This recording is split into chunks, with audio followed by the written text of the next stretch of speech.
to that portion of the show promised. He does not do frequent interviews, barely ever does them. As a matter of fact, that really goes for both of these gentlemen.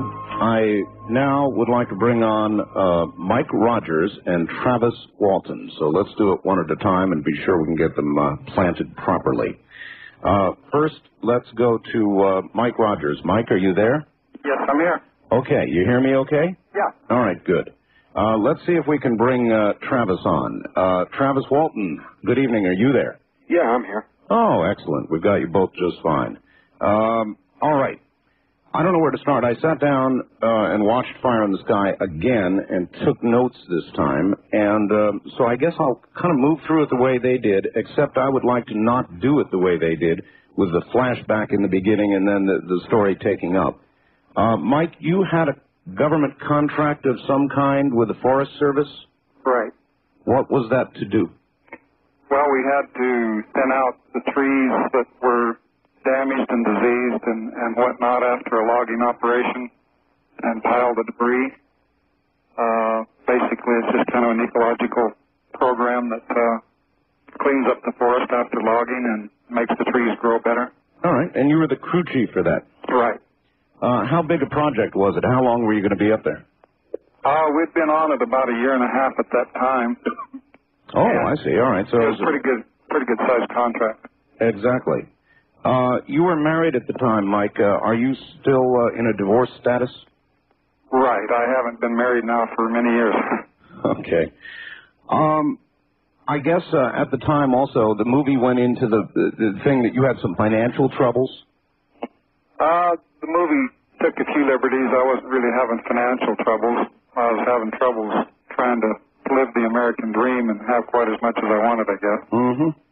And then it covered a little piece where Travis drove up on a motorcycle and wanted to start a motorcycle shop there. Is that right, Travis? Yeah. So you did do that? Well, we had, various businesses we thought we might get in together, but, the motorcycle thing was more kind of my idea. I don't know that Mike and I had plans together. So the movie at least was pretty true in that area? Yeah, I was kind of into motorcycles at the time. All right. I guess. Yeah. Scene shifts, and you guys are on the way up to the mountains to do the contract. And on the way up, Travis, you got into kind of a bit of a friction with Alan Dallas.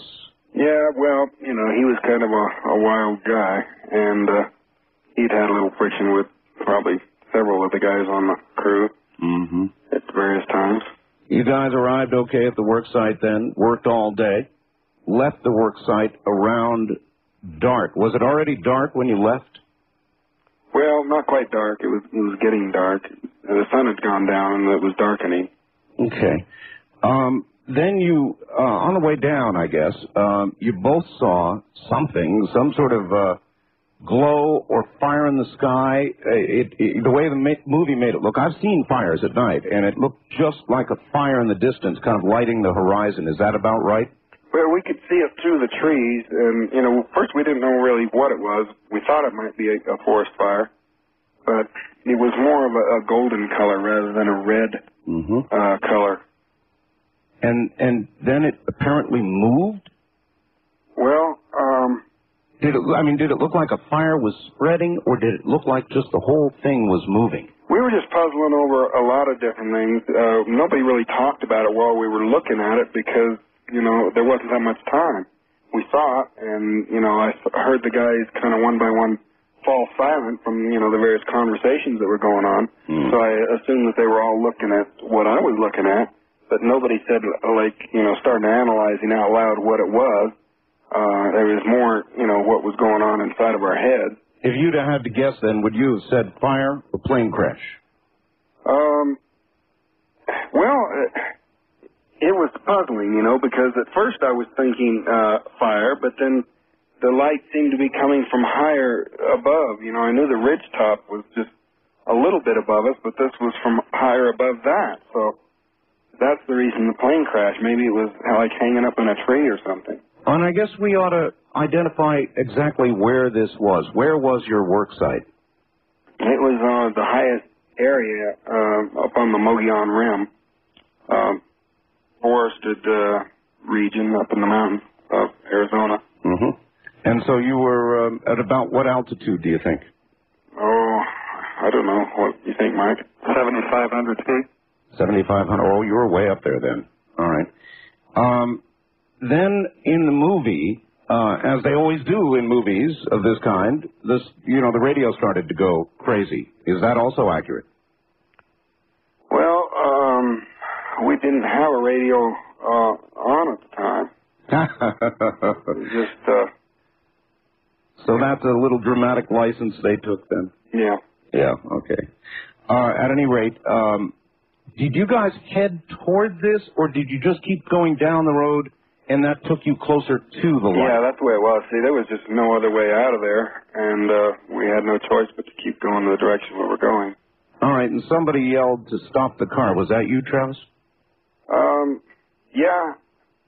Yeah, I guess it was me. As soon as we got around this group of trees, this thicket, to where we could see the source of this, somebody in the back yelled out, "It's a spaceship," or something like that. And, I mean, it was unmistakable. It was so close that, everybody knew what it was right off the bat. Nobody needed to say what it was. Okay, in the movie, and again, it's, I'll tell you what the movie did, or I'm sure you know what the movie did. They showed it to be a craft, but then at other times they showed it to be sort of a living light almost. Did they get that right, or how would you describe what you saw?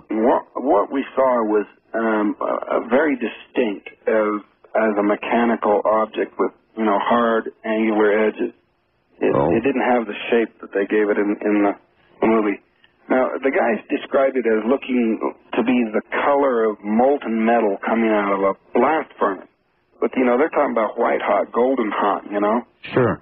So, they gave the craft in the movie a kind of a molten red, flowing sort of look that wasn't really the way it was. How far, if you had to judge, either one of you who saw it, how far above ground was it?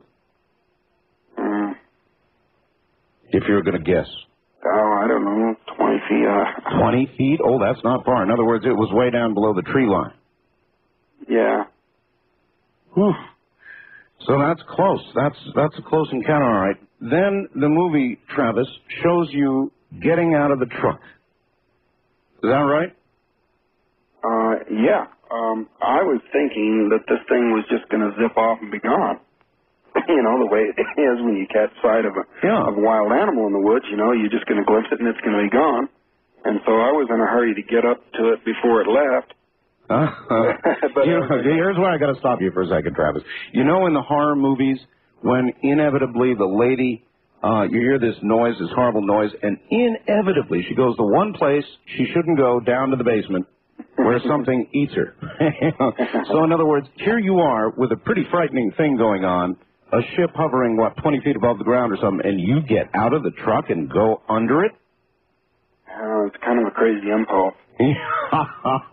When you think back on it now, can you remember what you were thinking when you did that? Well, I was kind of given to impulsive behavior back in those days. I certainly, changed me, and I'm not that way anymore. But, at the time I was just thinking that, it'd be gone and I'd miss a chance to see it up close. Plus, the guys were really alarmed by what I was doing, and they were yelling at you to come back to the truck. Yeah, they were, and getting pretty excited about that. So, that kind of egged me on. So, okay. But I was having serious misgivings because as I got closer to it, it didn't take off. I understand. Was there any noise?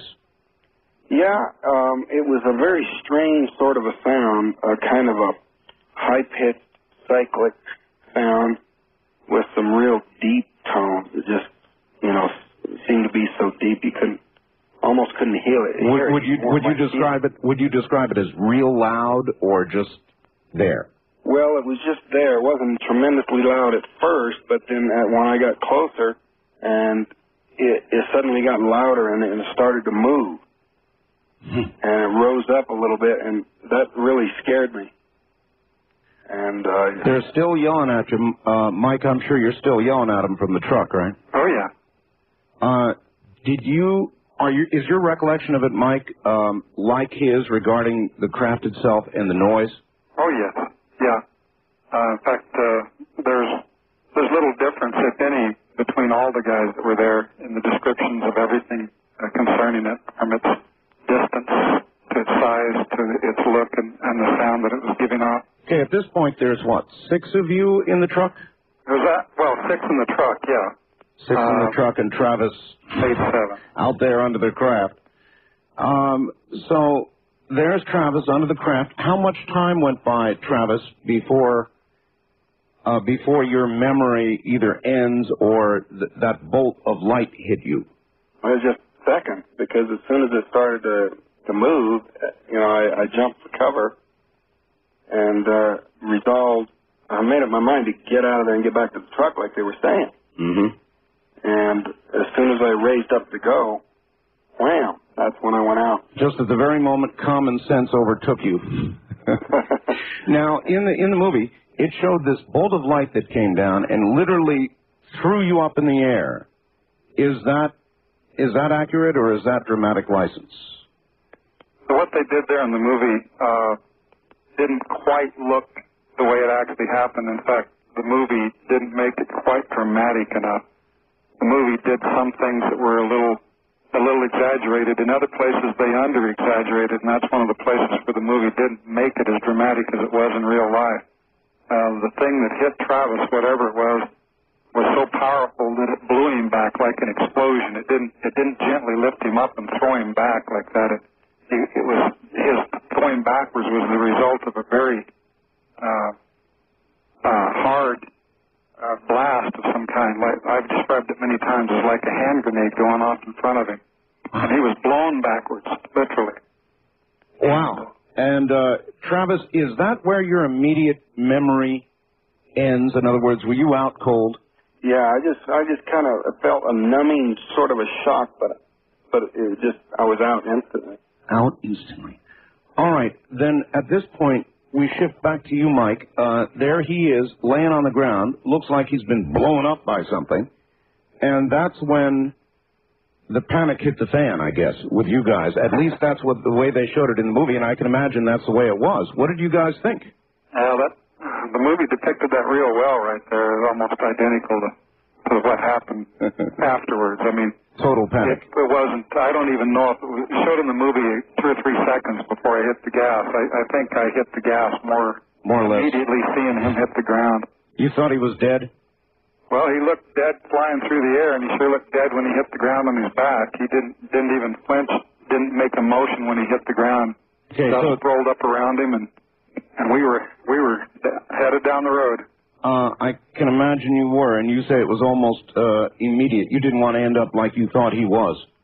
Right, it was a panic situation. All right, so then they showed the truck just careening down this road. I don't. How fast were you guys going? Do you remember? If they could have actually taken footage of that truck going down the road, it would have looked almost exactly like it did on the movie. Wow. And then careening is the right word, hitting things. Oh, yeah. Mm-hmm. Oh, really? Smacked the mirror, busted the mirror off, you know. There were actually humps in the road, which they didn't show there, humps that were bulldozed up mounds of dirt to prevent erosion. And every time I hit one of those things, the truck would go flying. Oh, mackerel. And, you know, crash down on its shocks real hard. And, all right, yeah, it was a real crazy panic flight. How far down the road, still going down the mountain, right? How far down the mountain did you get? How much further away from the scene did you get before you started talking about stopping and going back? Probably not even a quarter of a mile.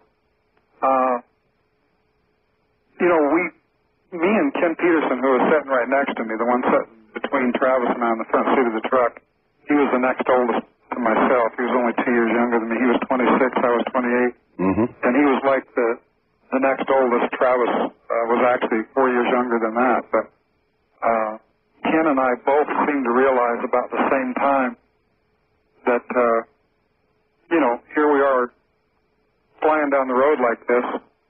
But it was like as soon as I could see that it wasn't following us, as soon as you could tell from looking in the rearview mirror and the other guys looking back and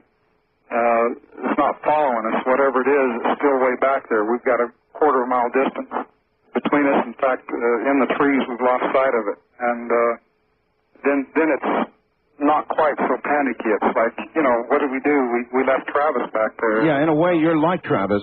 Common sense returned about a quarter mile down the road. Right. So it hit both of you really the same way, utter absolute panic. I do understand. And so then you finally stopped the truck, is that right? Yeah, did stop the truck a quarter mile down the road. Just hit the brakes and stopped. All right, both of you, hold on 1 second. We'll be right back to you. My guests are Mike Rogers and Travis Walton.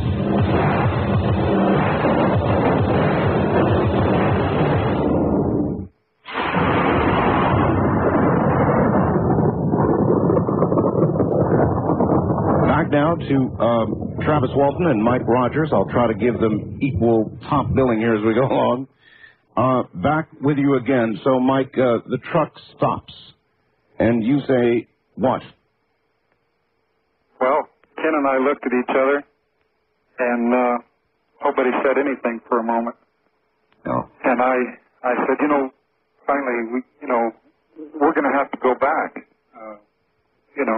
And somebody in the back, Alan, I think, yells out, "What?" We left Travis back there, and he certainly looked hurt. We need to go back. And of course, a quarter of a mile down the road, it didn't take very long to get there at the speed I was traveling, and this is not something that took well. We started arguing about this, and after a couple of minutes, we got out of the truck, all of us but one, I think, and we stood out there on the other side of the truck, away from this thing, because I'd made a left-hand turn, and now this thing was looking back to the north and across through the forest there, and I really couldn't see any light or anything at all. We put enough distance between us, and the forest was thick enough through the quarter mile of foliage there that we couldn't see a thing. Yeah, dark again. Right. And we're standing there in the dark. It was even a moonless light. There was a sliver of a moon just about to go down on the horizon, just a sliver. And it was really getting quite dark there. And so after a little bit of a hectic discussion, a wild and crazy attempt to explain what had happened to each other, there was no sense going on there at all, really. The only sensical thing was that Travis is still back there, and we don't know what happened to him. We don't know what's happening to him. We need to go back. It wasn't very brave of us to leave, and we need to go back. And finally, we just made the decision, at least Ken Peters and I made the decision, that we had to go back. Unlike the movie, where in the movie they had the guys stand there by the road, that's one difference there. In reality, everybody elected to get back in the truck and go back rather than stand there in the dark. Oh, that's a pretty big difference. Yeah. And as a matter of fact, I would think the other guys would resent the way the movie portrayed them. Well, yeah, there has been a little of that. Well, for all of us, I guess. There's been the good and the bad as far as the way we looked at the movie, but this was one particular difference that made a lot of difference to me, because it made it look like I was the only one that went back at all and had any, look-see, when in reality everybody went back. And one thing that made it easier for us, I think was kind of the reason why we just went ahead and went back, is because as I was rounding the truck to get back in my door on the other side of the truck, and the other guys are getting in, we looked back over in the direction that this thing had been, and a light. This thing never really got above the treetops. You could see the light finally, and it lifted up and streaked away to the northeast. Oh, my God. Well, now, see, they missed that one in the movie, too, really. Uh-huh. So you're saying the craft, and you were how far from it? Still a quarter of a mile away. Quarter of a mile away, and you saw it lift up and streak away at this point. Right. It was so fast, and, you couldn't see it clearly because you're looking through the trees. Remember, these trees right next to us are reaching to the sky, and there wasn't any way that you can see anything clearly, but you can see through the foliage. You can see this light a quarter of a mile away raise up and streak away. Wow. And all right, so at this point then, everybody piles back into the truck, and you go back up the quarter mile to the site where you last saw Travis? Well, there was a little more discussion that went on there, but it takes a long time to explain these sort of things. But yes, we did go back, and it'd been maybe 15 minutes at the most before we actually went back to the site. All right. Gentlemen, here's where you get to take a rest. We'll be right back with you, all right? You bet. All right, both of you stay right there. Stay planted, everybody. I've got guests. Mike Rogers, who was the crew chief, along with Travis Walton. Travis is also here.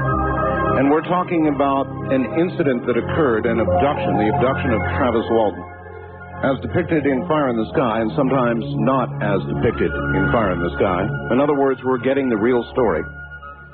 Travis had already encountered the vehicle, the craft, whatever it is you want to call it, and it had thrown a light on him, zapped him backwards, literally almost blowing him up. Mike and the rest of the guys had taken off down the hill. They were down the hill, as a matter of fact, about a quarter of a mile away, finally decided to turn around and go back and get Travis as soon as they calmed down after that truck careened down the hill. And they're just about to start back up, and we'll get to them in just a moment. Let me take care of the commercial continuity right now.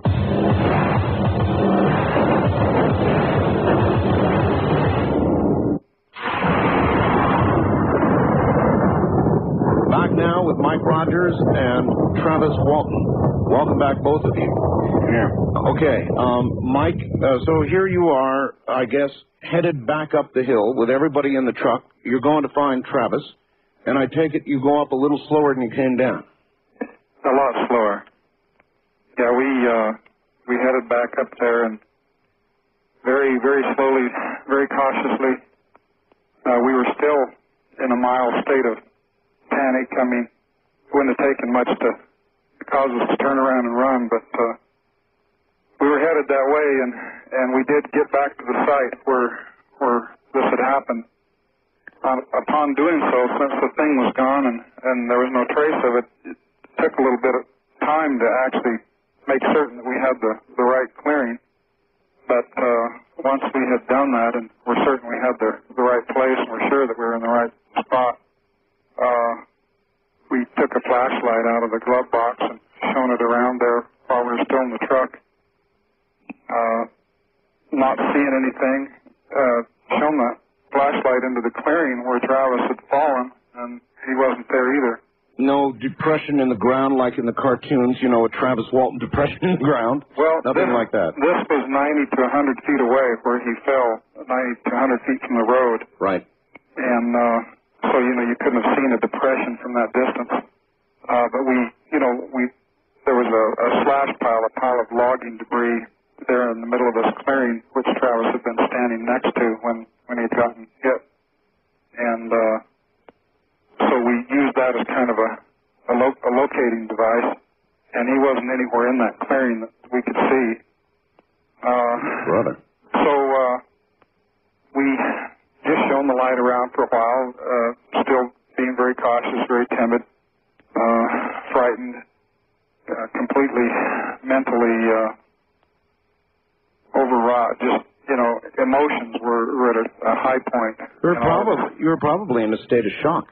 Oh yeah, I'm sure that we were. I mean, I know what shock has been explained to me like, and I was definitely in a state of shock. And the other guys later on explained their feelings of it similarly. But we eventually pulled the truck up into the clearing where the headlights of the truck shone right into the clearing and right where Travis had fallen.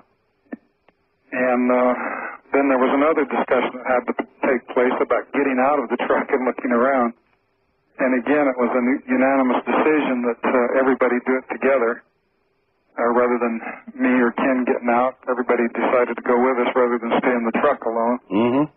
So we were all walking around out there, but we were all very close to each other, you know, shoulder to shoulder. Sure. 6 men, you know, and just as close together as they could get. I understand. And we had the one flashlight, but we walked up and down the ridge. We looked for everything.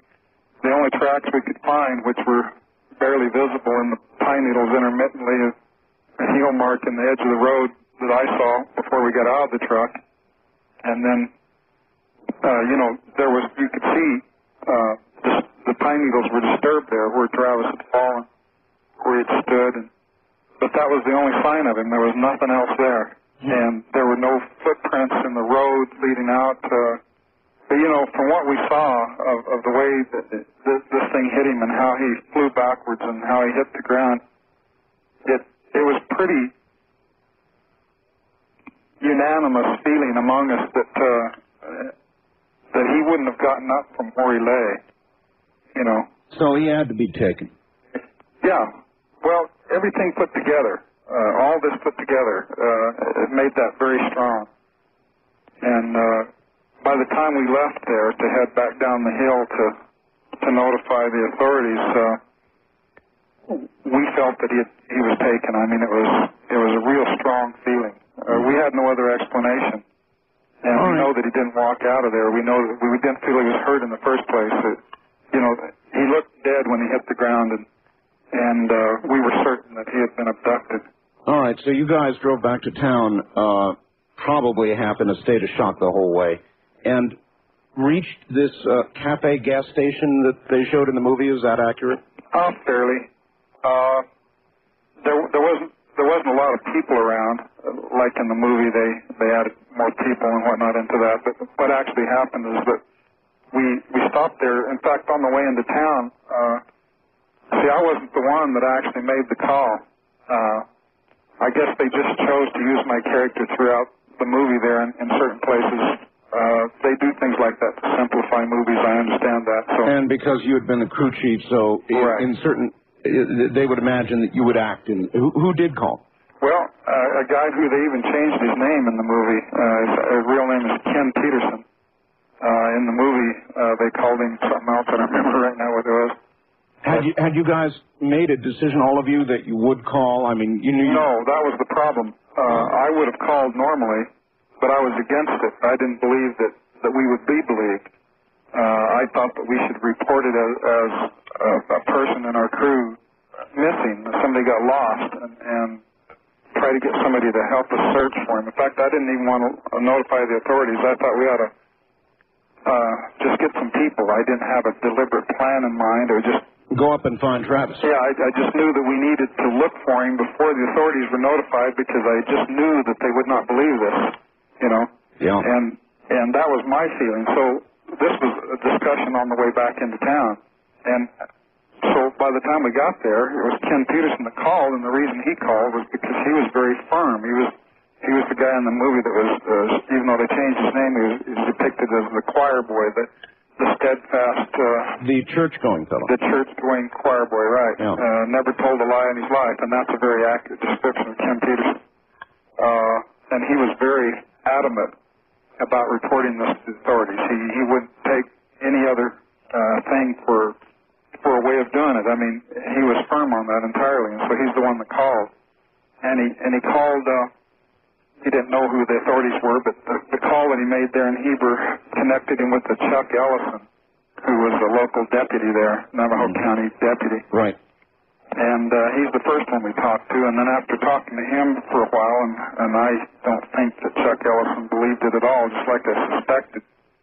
But after a while, an hour later, after Chuck Ellison had notified the county seat, the actual sheriff, who was Sheriff Marlon Gillespie, came down with another man, an undersheriff, Ken Copeland, with him. So there was nobody named Blake Davis? No, that was a composite character. Yeah, okay. And Lieutenant Frank Waters, also composite? Exactly. Mm-hmm. All right. See, there were a lot more law authorities all together involved, and to get all those people and their real names in there, there was composite characters. I've got you. That was done several times in the movie, because the movie involved a lot more characters everywhere along, and they had to simplify that, I guess, is the only explanation I know of, but it makes sense that they would do that. Well, there was one point there where, I guess just before the law arrived, you said, look, we're going to stick with our story, or somebody said we're going to stick with our story. Was there a general agreement to do that? Well, it's funny. I think the movie was trying to play kind of a murder mystery type of thing to the audience.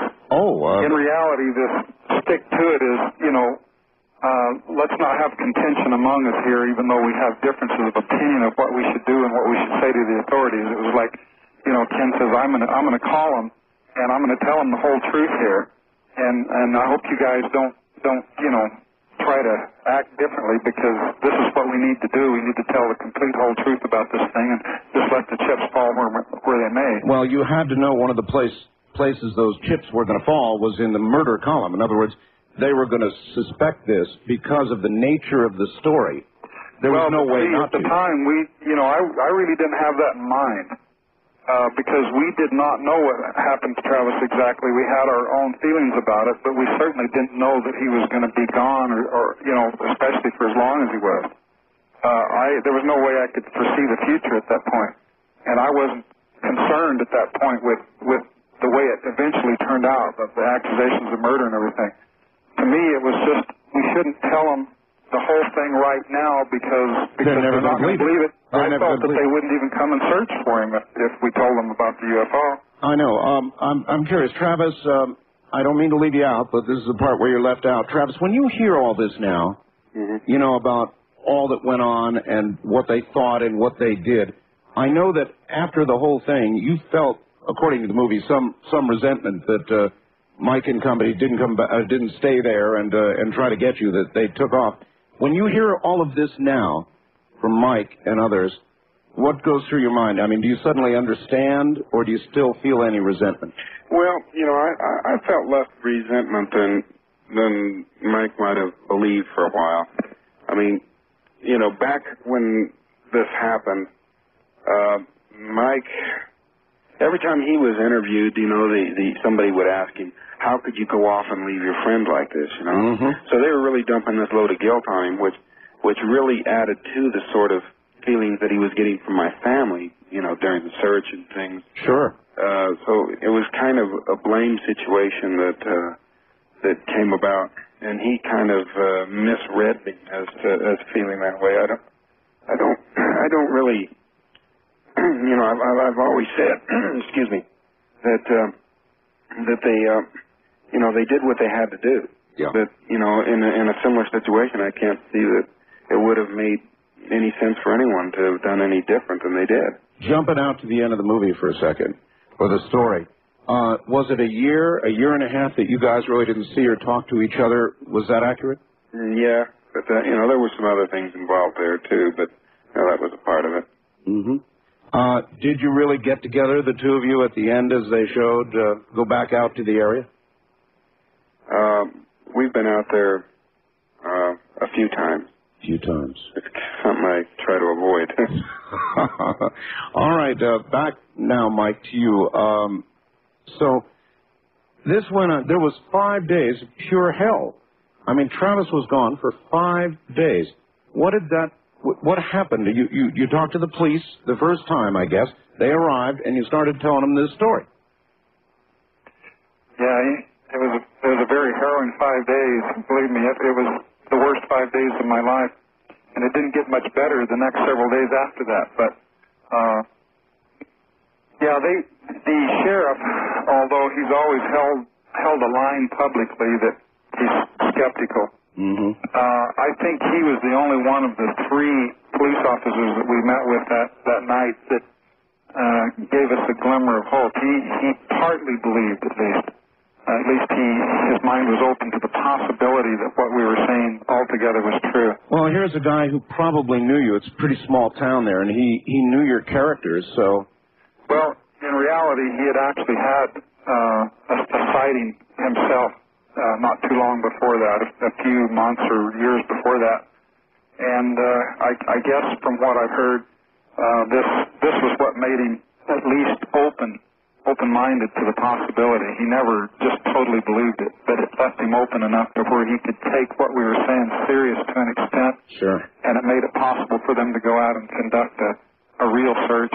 Which they did. I guess the movie showed helicopters out. Oh, yeah. It was dog teams, the whole thing. 4 days worth of searching altogether. How many men were involved in that?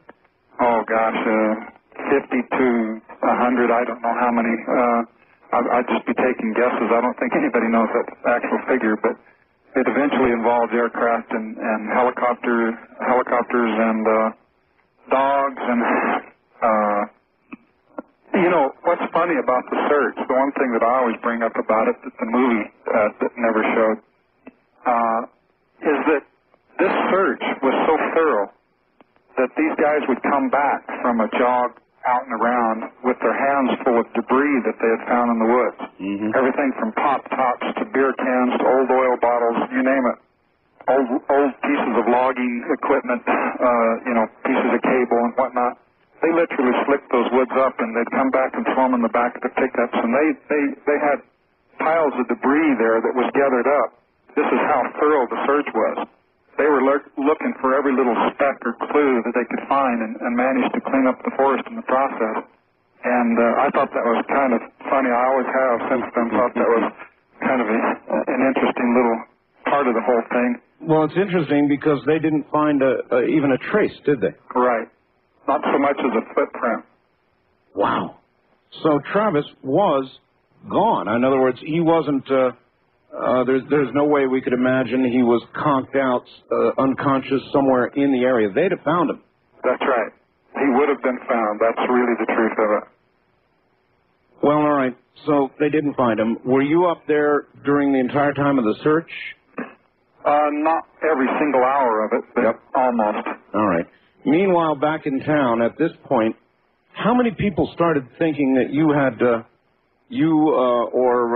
the wild one, they called him, I think, Alan Dallas, right, had dispatched Travis?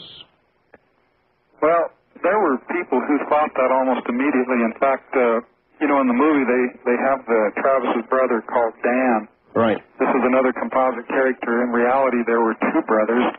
One's name is Dwayne, and the other's name is Don. And Dan was a name in between, combined the two brothers together. In reality, one brother was very supportive because he believed this, because he had an experience himself a few years before that where he had seen something fairly close range in the woods while he was hunting. The other brother was totally the opposite. He was hot mad. He was certain that foul play was involved, his brother had been murdered, and there were some confrontations between him and us, the crew. Well, I'm sorry to say it, but I have sympathy with that. I mean, if somebody, by the way, you two, I've seen a craft myself, so I have a lot of sympathy with the story you're telling, but if you came back with a story that, sorry, your brother's gone, may be dead, we saw him hit, he looked like he was dead, and it was aliens, you know, that story's not going to go down real easily. Well, that's what I say. It's funny. The one brother took it that way. He believed that foul play was involved, while the other one, the one that knew me best, was completely supportive and believed everything that we said about it. So two brothers, full brothers, took it exactly opposite from each other. Interesting. Yeah, and that was kind of the whole mode of the town there. That summed up the entire reaction of the town. You had those that were almost completely supportive, and those that were just those who believed that we had murdered him, or the whole thing was a hoax or something. But it was very divided that way, almost down the middle. And that's what made for a real wild situation in the town there for several days. In fact, ever since, really. Well, the fellow they called Alan Dallas, the bad apple or the bad seed or the drifter, was he as hot-headed as they depicted him to be in the movie? Yeah. He was? Yeah. So then there was some reason that, you know, particularly since, Travis, did you really have that altercation with him? Well, we nearly come to blows. Yeah. You know, it'd been kind of a situation that cropped up with not just me, but some other guys in the crew. Mike actually got in a fist fight with him, and you know. So then, if you're a cop, if you're a lieutenant or the sheriff or whoever, and you're getting told this story, you're going to figure this Alan Dallas character might have done in Travis. Right. You know, of course, he had an attitude about police too, of course. Yeah, I'm sure he did. Well, then that's exactly the way they showed it. All right. There was a town meeting, Mike, wasn't there? I imagine there were several.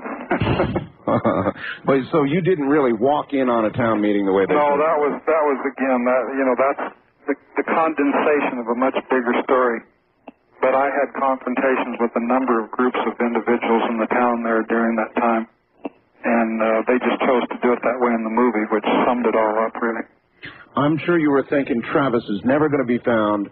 I'm either going to be suspected of being or put on trial for murder or something like that. Yeah, by the fourth day of the search, by the second day of the search, those accusations were beginning to arise, and by the end of the fourth day of the search, they were hot and heavy. It was full-blown, yeah. All right, you two, hold on just a moment. We'll be right back.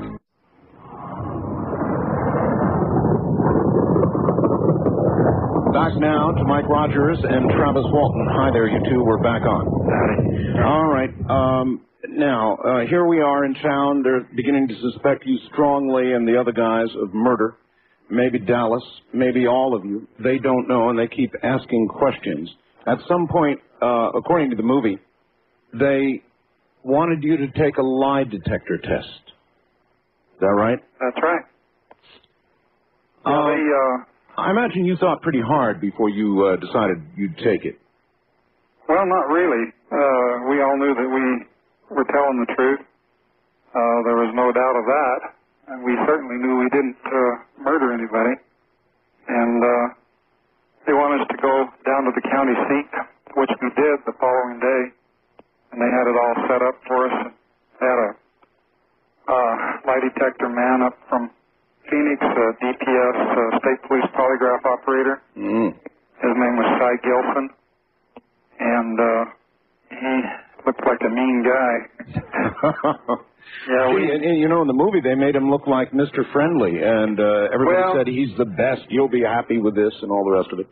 Today he sort of looks like Mr. Friendly, 20 years later. But back at the time, he looked pretty stern, and he acted real stern, and he was very intimidating. And there was a little conference that went on before these started early in the morning. It was a Monday morning, and he really had us intimidated pretty bad there, to the point to where after he went to set up the machines for the lie detector test, some of the guys, including myself, were feeling just a little bit uncertain. We were a little bit afraid that just by the way this guy acted, in the intimidating manner in which he talked to us there, we were afraid maybe there was some government involvement. Oh. But it turned out that just wasn't true. It was just simply a feeling that we had that maybe this guy had been bought off, and we were all going to fail these tests, even though we were telling the truth. Well, that's what I would have been worried about. That I would feel intimidated. Probably like Cato Kalin in front of Marcia Clark or something, and my pulse would start racing, and the machine would say I'm lying. Yeah. that about right? Well, no, we weren't worried. We knew we were telling the truth. I had no idea how polygraph machines worked. We just were basing our feelings entirely on his attitude. He was a very stern guy, and very experienced, obviously, and it was just the way we felt because of the way he was acting. It made us feel very intimidated, and we felt like he was being too skeptical. He was acting extremely skeptical, and he'd pop me on the back of the arm with the back of his fingers. On my arm with the back of his fingers, and he'd say, "You're not lying, are you?" and pop me on the shoulder. Boy, I'd be thinking he's trying to get the graft to spike. Well, he had us intimidated. He definitely did. And all right, well, so you all took it, and, the impression I got from the movie was that one of them was inconclusive, but that the others had all passed. Yeah, and the inconclusive one, of course, was Alan Dallas, but not because he wasn't telling the truth. Him being the person he was at the time and involved in a few more things than anybody actually knew at the time. He might have been afraid they were going to ask him something he didn't want to answer. Right. He was really on the spot, and he was concerned about being in that position, and I guess that something happened. Never have heard the complete explanation, but You know, these lie detector tests, it's not just like they ask you a series of questions once.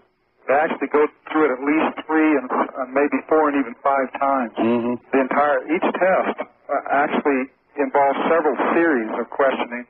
Each series of questioning is pretty much identical, but the whole thing altogether per person took 2 hours or more. Oh boy. So you really get grilled, and so you don't just go through the thing one time. What happened is Alan had gone through like 2 run-throughs of this thing, and somewhere along the line, and more or less in the middle of the testing series, something happened between him and the examiner where Alan got mad, thought that indeed this guy was bought off by the government for some reason, and that in combination, that feeling because of something that the examiner had said to him. And so he gets up and he pulls himself loose from the machine and he stomps out of the room and came back. And I think he was like the second one tested. There was one before him, and he had drawn the straw for second, and I'd drawn straws for like fifth or something like that. Mm. So at that point, I volunteered to go in ahead of my scheduled 5th place in line and went next after Alan, because I figured that somebody needed to cool the situation down. I knew that we couldn't just all get up and walk out because of Alan's anger, because knowing Alan's personality, I figured that his reaction there was more his personality than anything. And we didn't want to have this thing end that way, so I went in next, and the examiner kind of explained a little bit of what happened with Alan, but he wouldn't tell me a whole lot. He just said, well, he thought I was the next one in. Only us guys knew who was in order because we'd drawn straws among us to go, in order. But once in there, he went ahead and convinced me by talking to me that he was on the up and up, that there was nothing, going on here. He hadn't been bought off. He was just doing his job. He was going to give you an honest test. And yeah, exactly. And that's the way he presented this to me. So I went ahead and was tested then. And the whole thing, went normally, and then the next couple of guys came in, and everybody got done. It didn't finish until late that night because it took so long for each one. Ooh, that's a big process. Yeah, the examiner really went through a day there. And then they kind of at the end of that day, they said, well, everybody seemed to be telling the truth, and there was one inconclusive, which you say is Dallas. I want to clear something up about Dallas before we go on. Travis, Dallas had a cut on his hand. No. No? Well, he may have cut himself at work, but it had nothing to do with any fight that we had. So that was movie stuff. Yeah. They were trying to imply that there had been some fight between you and Dallas where he might have gotten that cut. Yeah, there were theories, about chainsaw murder and that sort of thing. And, the movie went out of their way to sort of add suspicion or questionable circumstances that weren't really there. Well, they need a story. But there was no National Enquirer in the truck that day, Oh, really? No. Now, see, had I been you, Travis, or you, Mike, I'd have been really angry about that, because the clear implication was you guys were sitting around the truck, yucking it up, drinking some beer or something, and read this story and decided to perpetrate a hoax. That was the clear implication, wasn't it? Yeah, well, that was the reason they threw that in there, was to add suspicion. And the movie, ignored a lot of, corroborating evidence and threw in a lot of suspicious things that never really happened. Yeah, but that one would have made me angry. Would have made me angry. Because it cast doubt on all of your characters. Well, there is one thing Travis passed over there between him and Alan. Alan did nearly hit him with a tree that day. Yeah. Oh, that was true then? Yeah. I'll be darned. Did you think, Travis, he was out to get you, one way or the other? Or pick a fight with you or something? Well, yeah, and I think that that may have contributed to his anxiety in the testing, because the thrust of the question was, do you harbor ill will towards this guy? But, even though he knew he didn't kill me, he was in a situation where, if he denied ill will, sure, he'd be lying on the test, and that would show up. And if he admitted it, then they would just fuel the suspicions that were directed towards him, and so I think that kind of added to his anxiety. All right. I'd kind of like to Travis, try and ask you about what you can remember. The movie, Travis, showed, of course, very specific things. The movie showed that you were in a cocoon-like area, almost like a beehive or something. Did they take this from your description, Travis? No, they just, as a matter of fact, the script that I was given didn't have that sequence aboard the craft in it at all. It was totally missing from the copy I was. Yeah, I understand. Travis, what do you remember? Well, there were certain things that occurred in the movie that, sort of symbolized things that I underwent, left you with the same kinds of emotions. But as far as the actual events were concerned, none of it was really there, except in symbolic form. There was no cocoon. There was no... The ship itself looked very clean and hospital-like. It was not all trashy and that's very different. Very, very different. So, you lost consciousness, obviously, when the light hit you. Right. And what is the first thing that you can remember after that? Just pain. I was just coming to, and I was in a lot of pain. And I didn't come to very quickly. It was kind of like in and out for a long time. And I was kind of half conscious and half wondering what had happened to me. I could hear movement around me, and I even remembered approaching the craft, but I figured that I'd been injured somehow and that I'd been taken to a hospital. Were you lying on a table or in a bed? Yeah, I was lying on my back, and there was a light above me. And I know what you mean. You're kind of half conscious, in and out, in and out. I've been there myself. So you slowly came toward consciousness. Yeah. And there was this thing lying across my chest. It was kind of like holding me down. I wasn't moving too much because it hurt, and I felt really, really weak. But when I finally got where I could focus my eyes and made out these faces that were standing over me, they were not doctors. This was something that just totally blew me away, is the appearance of these creatures. Can you describe them? Can you remember generally how they looked? Well, they were humanoid. They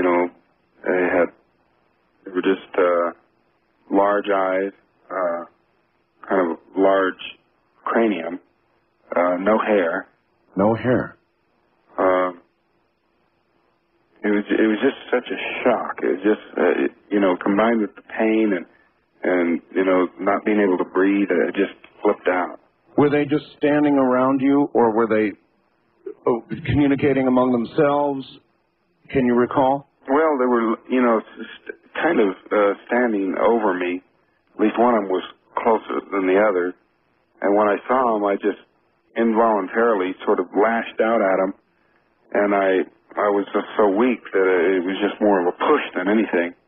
And my arm hit him in the chest and knocked him back into the other one.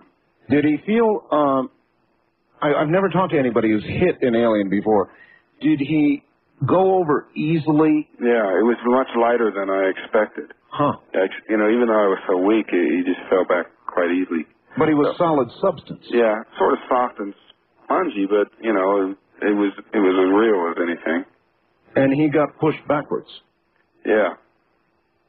I was in a lot of pain and having a lot of trouble moving, but I managed to get to my feet and back away from them. Their thing fell off of me. What fell off? Well, this instrument. I don't know what it was. I don't know what they were doing to me, but whatever was going on, I was putting a stop to it. Did you have a feeling that they didn't expect you to wake up? Well, looking back now, but at the time I was just total confusion. I was in such pain. I wasn't really fully conscious, but at the same time I was, just hysterical. So it was just kind of this animalistic sort of instinctive fear. Yeah, I hear you. I would be too. Just screaming and lashing out at them. And they stopped when I did that and turned and left the room. simultaneously. They all just turned and went out the door. Huh. Oh, there was only one way out of there. It was, can you describe the room? You said it was like a hospital. Was it really hygienic, white color, or? No, it was metallic, but it was just very bare and it was featureless. Incidentally, did you have any sense of movement, Travis? Presumably you were in a moving craft. Could you? No, I felt no movement. No movement. I didn't hear any sounds, like mechanical sounds in the distance either. And, you know, I wasn't in the most tuned in state, but, you know, I just don't have any memory of anything like that. All right, let me try this. From the time that you were hit with the light until you began to raise from unconsciousness, how much time do you guess passed? You know, that's something that really bothered me because, you know, the time that I recall aboard the craft, you know, even though I was hysterical, and it kind of affects your perception of time. Sure. Couldn't have been more than an hour or so at the most, probably less than an hour. And in this span of time, even though I was missing for 5 days and 6 hours, I don't know where in there this conscious period occurred. Whether this coming to was soon after I was taken on board or later on. Well, how much, if you had to guess, how much total conscious time can you remember spending in that craft? There were 5 days in real time that went by. To you, how much time went by? Well, it just seemed like a matter of minutes, you know. In retrospect, at the time, it was just like forever. I got to get out of here. I got to get out of here. It was just total panic. But, you know, it was just less than an hour, probably. So it felt like less than an hour in the craft total? Wow. I don't know whether there was some sort of time dilation or contraction effect going on here, or if I was just unconscious the rest of the time.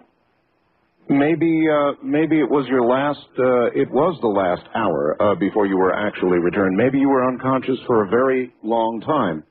I know that in the movie they examined you when you got back, and they said you had not eaten or had anything to drink in 5 days.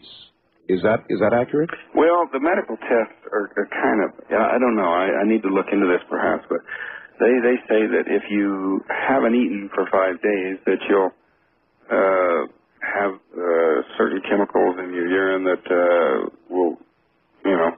It'll begin to show up in your urine, yeah. No, but, you know, I don't know. Is that true of an unconscious person? You know, I don't know. I would imagine so. In other words, the body's processes, conscious or unconscious, continue. And if you have not had nourishment in that time, then I would imagine that would be so. So you spent an hour of conscious time in that craft. Did they ever come back into that room? No. I was afraid they would, though. I was really terrified of that. And they'd gone out this hallway down to the right, so I just took off to the left, just running. Oh, wait a minute. There was an open door? Yeah. Oh, excellent. I figured they'd have locked you in, but they didn't. No. So you just walked out? Yeah. And they went to the right, so you went to the left. Yeah, that'd be my choice, too. Yeah. Well, I tried to find a way out,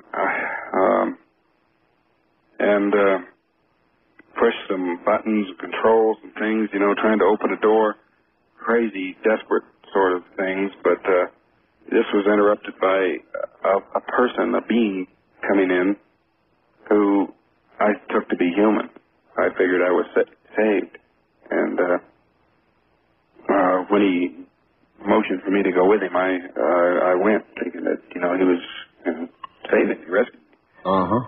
And he led me out of this craft. Out of a craft? Yeah. And at this point, it was parked inside of what appeared to be, well, it was either a building or a part of a larger craft. Wow. And again, I felt no movement, you know. Getting outside of there, the air was much more breathable. The light was brighter. So you were either you walked out of this one craft either into like a hangar or a building or another craft who could tell, I guess, huh? No. But it was completely enclosed? Yeah, there was, like, panels where light was coming through, whether these were artificial lights or actual sort of translucent windows, I don't know. But I didn't get too much a chance to look around. He hurried me out of this large room, down a hallway to another room where there were some more people like him. All right, that's where we're going to have to break it off. You two take it easy for a few moments. It's a great cliffhanger point anyway, and we'll be right back. It absolutely is. I make no guarantees about getting to the telephone. We're going to let this story unwind as it needs to unwind. And in just a moment, we will return to our guests. Travis Walton, the abductee, Mike Rogers, the crew chief in the group in which Mr. Walton was present when he was abducted. And we'll get back to them in just a moment.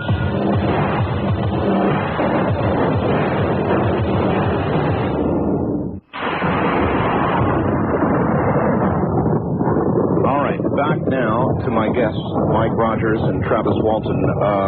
Hi there, you two. We're back again. Travis, I just got a fax from somebody in Washington, and they asked the following. Though there are many questions I'd like to ask both Mike and Travis, my main question is, why the human-type being, the one who showed Travis's star map, was never shown in the movie? Yeah, that's very curious, and I've always been really amazed at how many times I've been interviewed over the years in which this being is just kind of like excluded from the report. It came off that way from the very start. And to me, the amazing similarity to human is this could be the key to the whole thing. And for people to just ignore this. Maybe, Travis, the movie makers thought, gee, how pedestrian or how common to show somebody who looks like a human, and they wanted to just show aliens or alien-looking beings. Yeah. Could that be? Yeah, I understand the reason for it, but, in a commercial sense, but sure. To me, trying to figure out what's going on here, this seems to be a key element. Did this human type, was he as human as anybody else, or were there any differences? Well, there was something odd about his eyes that I never was able to really pin down, All right. Did he say anything to you? No. I was really trying, but I thought that maybe it was because of this helmet that he was wearing. A helmet? That he couldn't speak to me or hear what I was saying or something. But when he took me to these other people and they didn't have helmets, I started over with the same, torrent of questions, and they didn't answer me either. They just started to well, put on the table. Where were these? Okay, he took you out of the one craft into what was another craft or a building, and to some other beings? Yeah, human-looking beings. Human-looking beings. And they just, put me down, forced me down on this table. I started to try to fight back at that point, and I was still too weak, and there were too many of them. And they put a mask over my face, and I went out real quick. In the movie, of course, it showed this really weird membrane-like stuff being put over you, but it was a mask, and you went out.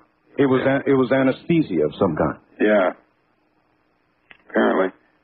I just went out real quick, and the next thing I knew, I was waking up on the roadway outside the town nearest where this happened. Okay, that's something they never showed. They showed you at a sort of a gas station store type affair, all curled up and naked. Yeah, and wet, I might add. So it wasn't raining, and I was dressed. But I looked around after the craft left, and figured out where I was. What kind of condition were you in? I was still kind of weak, and still a little bit of pain. Cuts, bruises? No, not like that. I was just kind of psychologically blown out, I was just really probably glad to be back on Earth. Oh, yeah. You know, I just ran just as hard as I could down across the bridge. There was some lights on in this one building. Did you? Let me ask you, Travis. Did you know where you were when you regained consciousness and looked around? Did you recognize where you were? Well, at first I didn't, but I figured out the stretch of road and the lights down there where I must be, and then ran down into the town. The closer I got, of course, the more I knew it was the town. Sure. And you know, to make a long story short, I finally was able to telephone my family, and they came and got me. In the movie, of course, you telephoned Mike. Right. But you did not. It was another brother-in-law. It was another brother-in-law. And he came and got you. In the movie, it showed your condition was terrible. I mean, you were all curled up and screaming and not very with it. Is that right or half right or all wrong? Yeah, that was basically how it was. I was dressed, though. I thought it was the same night. I didn't realize how much time had gone by. Wow. And then on the way back, they said something that kind of let me know, you know, that feel your face. You know, I had this 5-day growth of beard. Look at your watch. And you know, so much time had gone by. It was quite a shock to me. I just kind of broke down at that point. As you look back on this now, Travis, do you think you were taken just because you were crazy enough to walk out there under that craft? Do you think they decided you were a target of opportunity? Do you have any idea what they wanted with you? Well, it's all just speculation, you know, but a lot of people, you know, try to suggest that they were waiting for us there, but, you know, I think that it was just kind of an accident. At least I prefer to believe that this was just a bolt from the blue, so to speak, no pun intended. And that, you know, it's just a one-of-a-kind sort of incident that I can just put behind me and get on with my life. Well, I know that you both really love reporters, don't you? Well, there's been a few good ones, but, you know, we've had a lot of trouble with people getting it right, either intentionally or unintentionally. Well, I know I'm interviewed frequently myself by the press, and I worry most about that when you talk to a newspaper reporter, inevitably. I mean, it's like they have to get it wrong or something. Yeah, it's just, I mean, it's not, sometimes it's not like anything malicious. It's just basic facts, you know, people's names, dates, places. It's just never right. Well, that's why radio's better.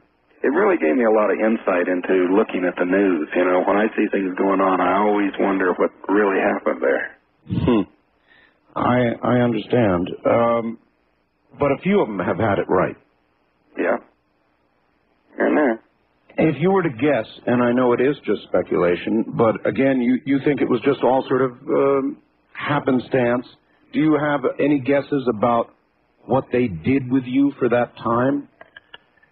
Well, it for a long time it was just something that, you know, it was like there was just a fragment of things, and you didn't really have enough information to go on, and it was just something that would have just driven me nuts, you know, to try to piece something together from what I remembered at the time. So I just sort of put it out of my mind and tried to get on with my life and live as normal a life as possible and not just constantly delve into it. You didn't end up being consumed by it, wanting to go to a hypnotherapist and get regressed and all the rest of that sort of stuff? You know, I was invited to go to a lot of gatherings and you know, approached by people who had similar sightings. To the greatest extent, I've avoided that, you know, and just tried to get on with my life. There's a lot to adjust to and a lot to cope with. So. Yeah.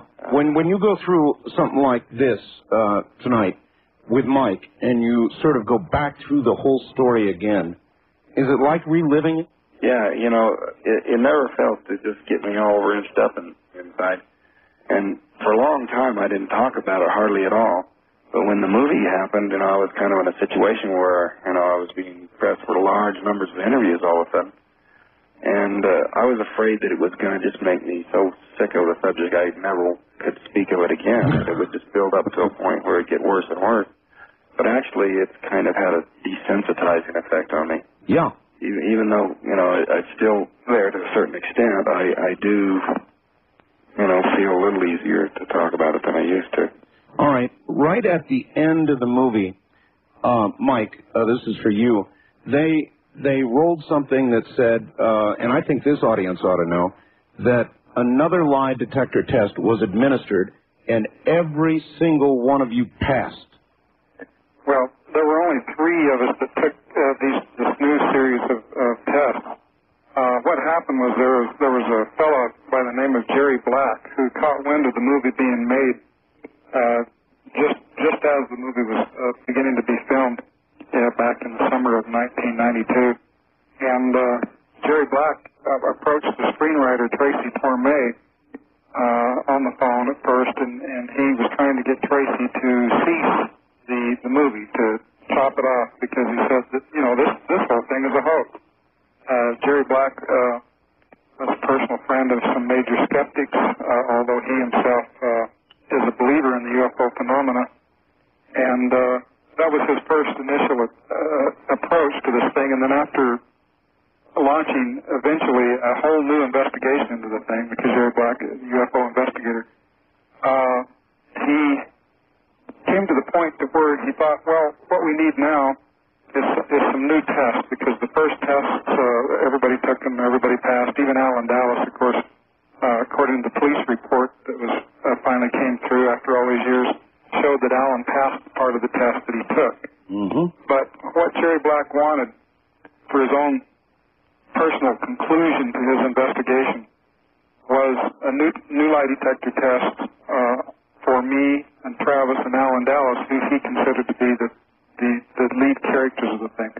Alan, because Alan was not only a lead character, but was the one who had an inconclusive test in 1975. So in February, first week of February 1993, just a month and a half before the movie came out, we all submitted to a new lie detector test, and Jerry Black chose the same state police polygraph examiner, Cyrus Gilson, who then had, 20 years experience, something like that. He had been in it all these years since then, and he was a very experienced examiner at the time in 1975. And by this time, Cy Gilson had worked to develop equipment and machinery that is unbeatable and is computer-assisted in analysis. And Jerry Black was very convinced that the last niche in this investigation was these new polygraph tests. It would, just polish it off. So we finally, reluctantly, but finally agreed to these tests and took them. And Travis, as a matter of fact, took 2. He was in there all day long taking lie detector tests, 2 separate tests with 2 separate lines of questions. I was about to ask that. Travis took one himself. Yeah, well, Travis took one years ago back, and when right after this happened, and passed it. But this was first time that Travis had taken a test with the state police polygraph examiner. And the new whiz-bang technology. Exactly. Yeah. And we all 3 passed the test to the highest degree possible. And then what did your skeptic friends say? They haven't said anything about it to this day since. The major skeptics have never come forward in the last 2 years to say anything about these new tests. Well, it is widely regarded as one of the best documented cases ever. There's no question about it. Let me go back just for a second to that moment when Travis phoned home, so to speak. And how did you get the news, Mike? It must have been pretty important to you. Here you are, missing a friend, probably accused in the minds of many of having committed murder, and all of a sudden, bang, Travis is back. It didn't happen like that with me. I wasn't the brother-in-law he called. Again, like I said earlier, they kind of used my character throughout the movie for a lot of things. Even though I was present throughout this entire time and a kind of a lead character in the thing, they gave me the role of doing certain things like calling the police initially, and then again being the one that Travis called from telephone booth, Right. No, I understand that you were not the one called, but surely somebody at some point picked up the phone, called you, and said, guess what? Well, Well, see, this is where I kind of got left out.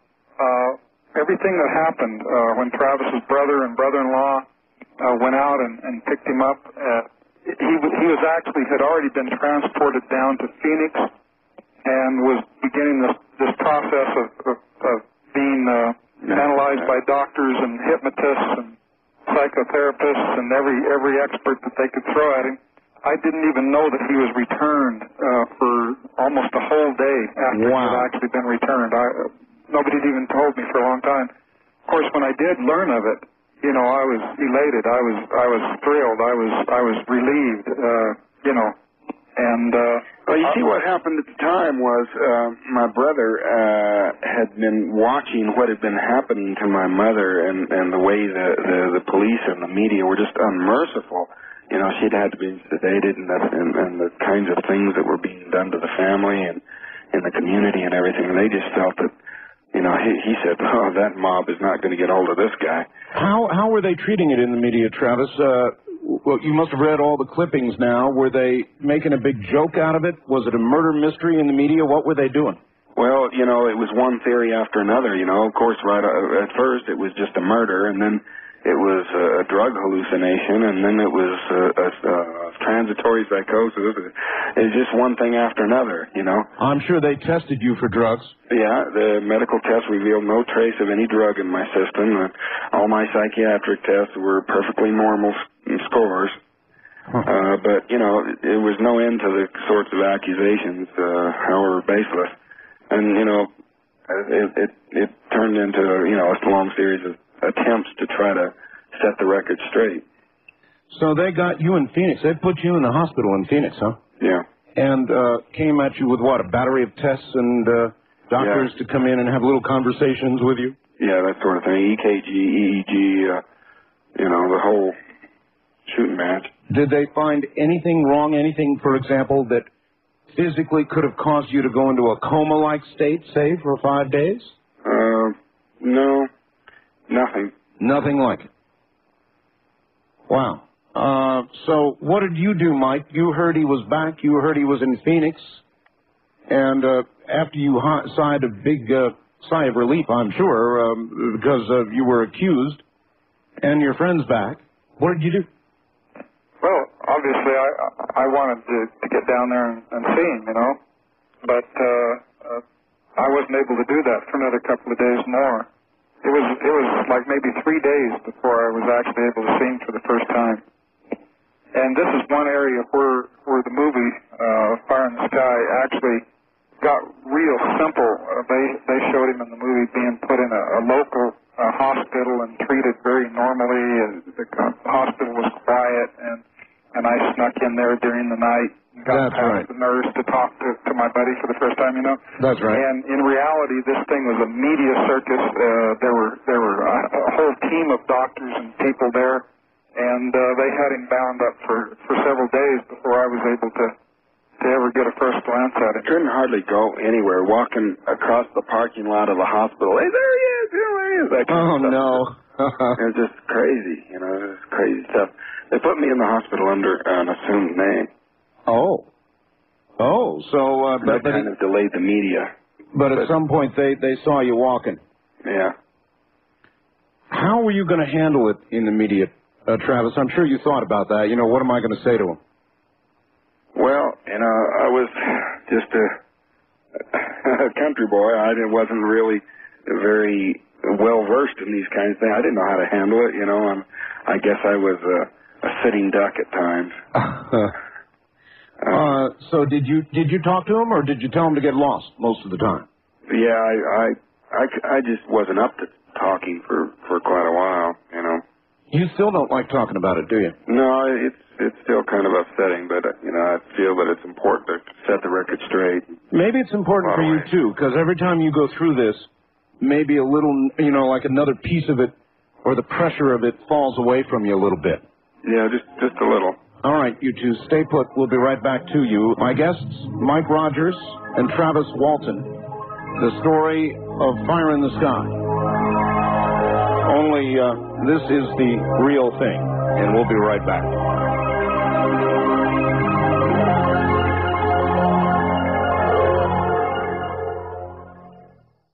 some craft to come back and for you to then understand exactly what happened and what it means in a larger scheme of things? Yeah, in other words, we would like for the mystery to be solved.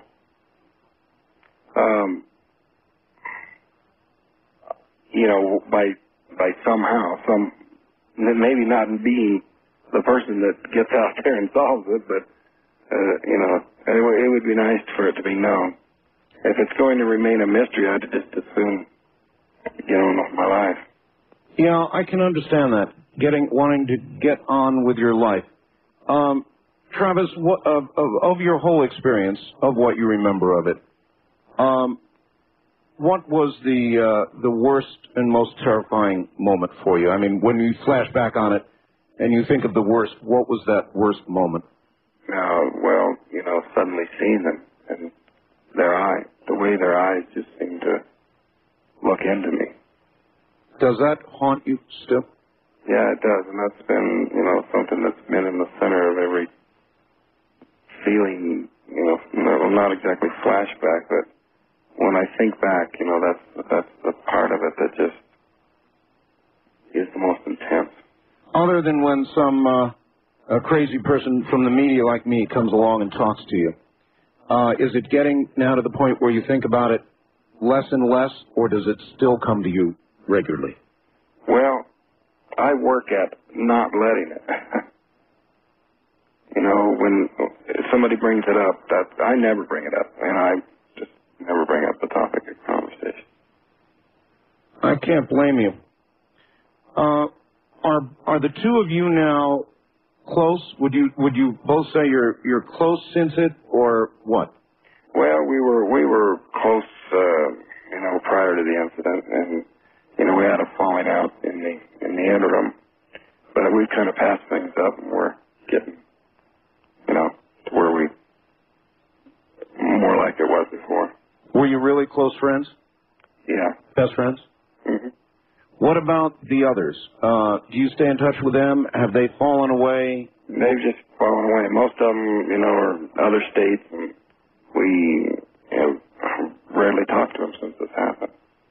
Mike, for you, in the movie, it showed your wife at the time kind of in a crisis and not believing you, and ending up crying and not believing you. Is that about the way it happened? Well, she did believe me. That was, I think they just did that for some sort of personal drama there going on, and kind of an explanation for why there was eventually a split up between us. But as far as her wondering what to believe, that wasn't just her. That was all of our relatives, Travis's family, my family. I think everybody struggled in that way. And my wife at first didn't know what to think. And in the movie, they didn't actually show her saying that she didn't believe me. They just believed that by the way they did it. Yeah, they showed her crying as though she couldn't say, yes, I believe you, right, or something but like that. she did have an awful hard time with the community, and she was in a personal crisis as a result of that, and that was instrumental in our divorce. Well, I'm sorry. Are you still in touch with your children? Oh, yeah. As a matter of fact, eventually I got real close to my family. I've been close to my children, especially all along. But it's not like my family was taken away from me. We've always lived in the same town. What do you both think now, Mike? Do you think your family completely buys the story? I don't know one that doesn't. Travis, same deal. You think your family buys the story? Yeah. Well, you're both. You know, and a lot of people here in the town, you know, over the years, it's grown more and more in favor of it because as one theory after another just sort of fades away, I mean, the evidence against it comes forward. You know, people are forced to face the facts, and you know, belief has grown. Well, I imagine it would, particularly with the latest lie detector tests. Yeah. The movie did a lot for it, too. And it's partly a personal thing. You know, a lot of people that I meet very often remark that, you know, they're skeptical, but after meeting me, it changes them. And, you know, all of the actors in the movie, you know, said the same sorts of thing. Well, it seems to me as though the real story, as you two have told it tonight, is to me a lot more convincing and a lot less trying to throw doubt in the mind of the audience than the movie. I mean, they threw doubt at several places with the tabloid newspaper that never happened, all the rest of it. When you guys sat down and you watched that movie for the first time, how would you describe your feelings after seeing it? Were you amused, upset, angry? Well, you know, it kind of became apparent to me in a sort of a gradual way that how these departures were being made, and I fought against that as best I could, and successfully to a certain extent. You should have seen what they wanted to do. In other words, as the movie was being produced, you had some input? Yeah, but, you know, no power to veto things. I was just able to get them to not do certain things. Every now and then say, hey, you guys are nuts. This didn't happen. Yeah, and I kind of wore out my welcome, I guess, but, you know, I kind of faced the fact that, you know, they had commercial considerations, and they were just going to do what they were going to do. And so when it came time to see the movie, I'd kind of come to terms, at least in part, with some of it. So it was kind of like an emotional reliving in a way that was pretty intense. All right, probably just one more question. I had my own sighting, you two, and I thought really long and really hard before I admitted it publicly because of the job I do. Mm-hmm. And I might not do it again. And I guess that's my question for you. If it had not been for Travis being abducted, and you all had just seen this craft, and instead of losing Travis, you'd taken off back to town in the truck, would you have told this story, or would you have kept your mouths shut? I would have kept my mouth shut. That's what if there was any way that I could have, you know, had it totally under myself to decide whether or not to tell what happened, and could see into the future how things would happen and how I would be treated, there's no way I'd say a word about it. I wouldn't recommend that. You know, it's not worth the grief that the world is going to give you. And it has been a lot of grief, hasn't it? Oh, yeah. Well, look, I want to thank you both for telling the story as it really was. And as I promised, I will get both of you copies of this program. Oh, thank you. All right? Thank you both for being on the air with us. Thank you, Art. Take care. Good night.